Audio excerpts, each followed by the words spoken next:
Hi, Jeremy. Hope everything's going well.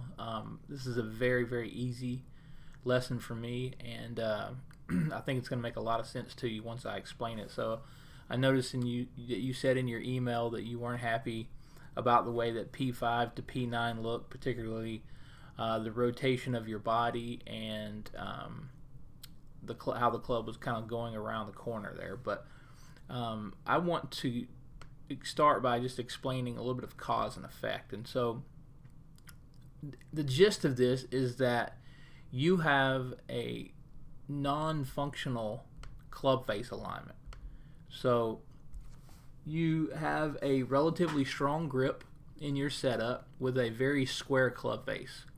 And from P1 to P2, you add a considerable amount of flexion to your left wrist. And the reason why I know that you're adding flexion is because anytime you take a strong grip like you have over here on the right, and I see that extension and kind of radial deviation in the wrist, but then I see over here on the left the sweet spot moving back inside behind the hands early and the face pointing down toward the ball. I know that that's happening. I know that club head is getting back in behind the hands typically by adding a lot of flexion to the wrist. Now, it's hard to have a grip that is very, very strong and and add a lot of flexion to it. So those aren't really matching components there. And in your case, you get the club face in a very, very shut condition early in the backswing and on throughout the top of the backswing. I mean, the amount of club face that's staring at the camera right here is a tremendous amount. So I want you to keep that theme in your mind. I want you to understand that, okay, I'm going to the top of my backswing and my face is in a very, very closed position. I mean, this thing is almost horizontal to the ground here. So now I want you to think about how would a golfer move their body with a very, very shut face. Would they rotate hard with the lower body? Would they have the hand path moving out early so that they can turn the corner sharply? No, you wouldn't do any of those things, because when you got back to the ball, the club face would be orientated so far to the left of the target that you would hit pulls and pull hooks. And so what your body and what your mind is doing right now is saying, okay, find a way to reconcile this shut club face and somehow get that face to orientate itself down here by the ball somewhat in a straight line fashion to the target. So what does that mean?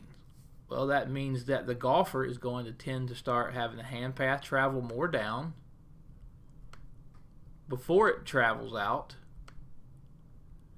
to try to get the club to shallow more so that the club can come more from the inside and reconcile that face so that it doesn't point so far to the left. And so you can see that. You can see you keep the hand path in. And what I mean by that is the left arm is still very, very deep here, and it shouldn't be anywhere near that deep. The trail arm, the right elbow, is retracted behind you, and that's all in an effort to keep this thing pointing,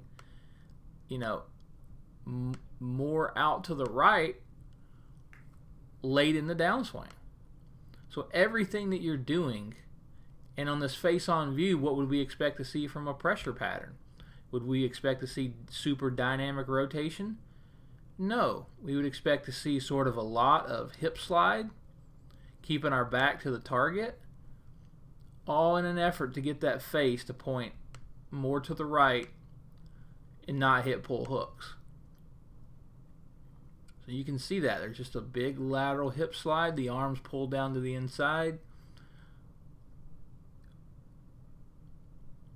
All that is in an effort to overcome that extremely shut club face. So if you want to see an example of what a more neutral club face would look like, probably be something like this.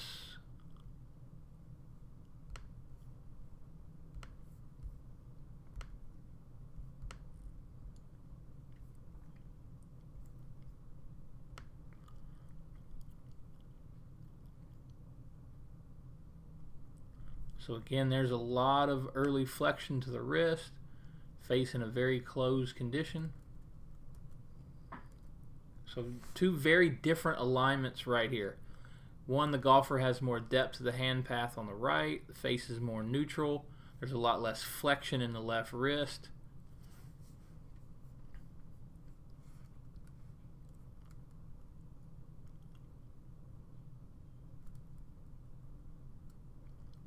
So about halfway back, tremendously different club face alignments. I mean, you're going to have to work hard to overcome this in the downswing.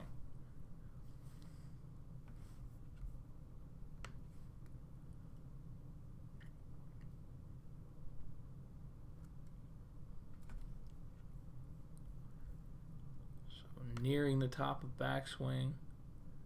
Again, very, very different club face alignments. So the golfer on the right, with the face being more open or neutral, is way more incentivized to create a lot of rotation of the body, because that's essentially the only difference in your structure and his is the club face alignment.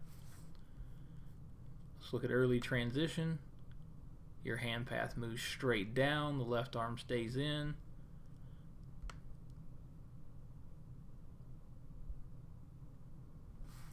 There you can see the difference in the lead arm trajectory, and again, I know I'm beating a dead horse here, but the only thing you can do with this club face is pull the arms down to the inside, slide the body forward, and stop the rotation. That's costing you a lot of club face control and a lot of speed.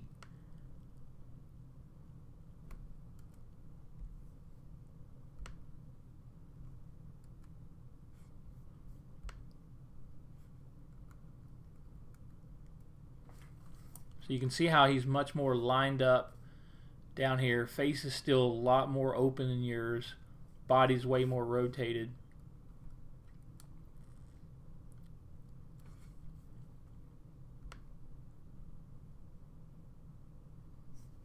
Because you're not as rotated, you have to start standing up and straightening the right arm, and then that facilitates just more of a higher rate of closure. Going around the corner, his hand path is sharply moving left. Yours is kind of still moving out to the right because of how you had to orientate your body. And it gets a little bit timing related and a little flippy and a higher exit. So you got to start by organizing this club face differently. You know, you might look at weakening your grip, maybe not, but you definitely can't add all this flexion early in the backswing. I would want to see you moving the butt of the club inward to start the backswing. What I mean by that is your hands traveling inside the shoulder line here instead of straight back. If you're able to move those hands in a little bit more and just cock the wrist a little bit more, you'll see the club face in a much more neutral position. And you need to let that theme carry out throughout the transition without adding a lot of flexion and super closing the face.